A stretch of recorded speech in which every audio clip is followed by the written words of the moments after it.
Oke, selamat datang di sesi bedah materi kita kali ini. Kita bakal nyelesain sebuah refleksi yang jujur aja mind-blowing dan ngena banget dari tulisan Pendeta Wahyu UWP Pramudia. Hari ini kita akan melihat gimana sebuah komunitas spiritual itu bisa pelan-pelan secara halus kehilangan nyawanya. Ini bukan sekedar kritik kosong ya, tapi lebih ke observasi tajam tentang sifat dasar kita sebagai manusia dalam berorganisasi.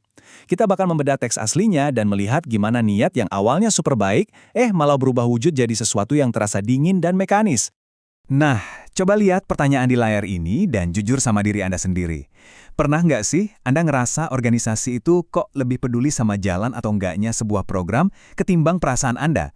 Kalau Anda pernah ngerasa capek banget, burnout, atau ngerasa nggak dihargai pas lagi jadi relawan, wah, apa yang bakal kita bahas hari ini bakal memvalidasi semua perasaan Anda itu. Fenomena ini beneran nyata, dan mari kita lihat gimana penulis ngebongkar akar masalahnya. Bagian 1. Perubahan yang bertahap. Gimana sih pergeseran ini bisa dimulai? Kayak yang bisa kita lihat di sini, transformasinya itu nggak terjadi dalam semalam. Ini tuh evolusi yang merayap pelan-pelan banget. Semuanya berawal dari niat yang baik. Di langkah pertama, cuma pengen segala sesuatunya lebih rapi dan terorganisir. Wajar kan? Tapi sayangnya, keinginan ini perlahan geser ke langkah kedua. Obsesi buat ngejar program. Pokoknya jadwal harus padat. Terus ujung-ujungnya bermuara di langkah ketiga, yaitu mengukur kesuksesan murni dari angka. Di titik ini, organisasi mulai lupa sama jiwa dan cuma peduli sama kuantitas. Lanjut ke bagian 2, mengukur keberhasilan melalui angka. Disinilah relasi mulai tergusur oleh target.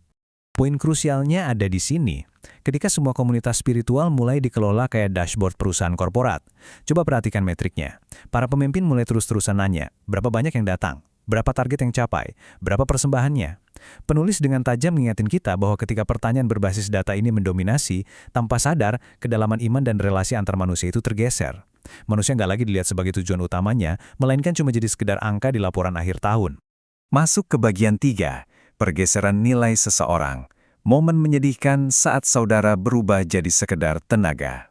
Coba kasih waktu sebentar buat ngeresapi bobot emosional dari kalimat ini. Saat Anda lagi capek-capeknya melayani tanpa henti, apa yang mereka tanyakan? Apa yang lagi kamu rasain? Atau malah, siapa nih yang bisa gantiin tugasmu? Kalau pertanyaan yang kedua, aduh, ini titik balik yang fatal. Orang-orang udah berhenti dilihat sebagai saudara. Mereka udah berubah jadi sekedar pengisi jadwal, cuma sekedar roda gigi cadangan di dalam mesin yang nggak boleh berhenti berputar. Bagian 4, keluarga versus industri. Mari kita lihat benturan keras antara relasi dan fungsi. Perbandingan yang divisualisasikan di sini tuh benar-benar menohok banget. Coba lihat sisi industri. Ia digerakkan murni oleh target. Kalau Anda rusak, ya ada diganti yang baru.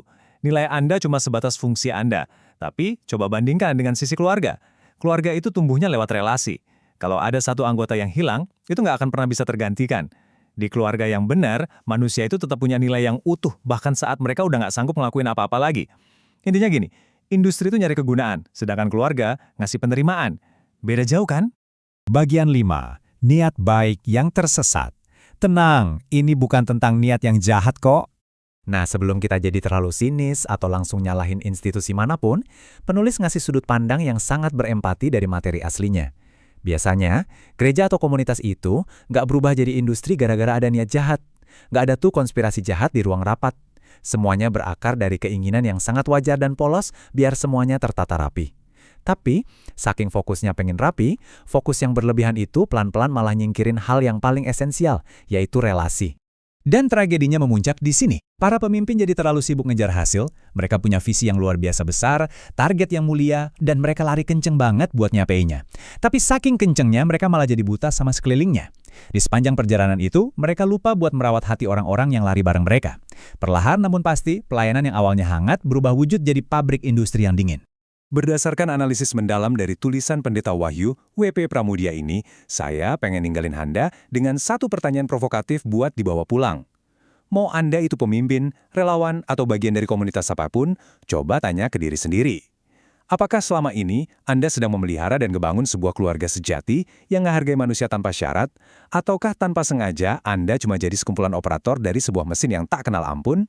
Jawabannya, mungkin itulah yang bakal nentuin masa depan komunitas Anda. Terima kasih udah ngulik materi ini bareng saya. Semoga pembahasan kali ini ngasih insight dan kejernihan baru buat Anda.